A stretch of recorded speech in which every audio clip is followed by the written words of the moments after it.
जगण्या इथं ये. यंदा इलेक्शन होणार आहे आणि ह्याच्यात काय बी करून आपल्याला जिंकायलाच पाहिजे, कळलं ना?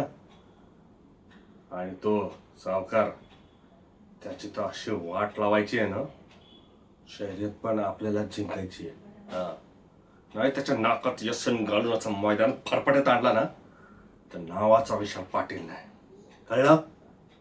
आणि तू रे कामाला लाग. ज्यांना पैसे द्यायचे देऊन टाक. हा, आणि काम झालं पाहिजे, लक्षात ठेव. आता गाठ माझ्याशी आहे. चला लागा कामाला. आणि हे जगण्या इकडे, आज रात्री त्याचा काय ना काय बंदोबस्त करायलाच हवा, कळलं? मला 1 तासाने भेट, सांगतो त्याचा वचका कसा काढायचा ते. चला.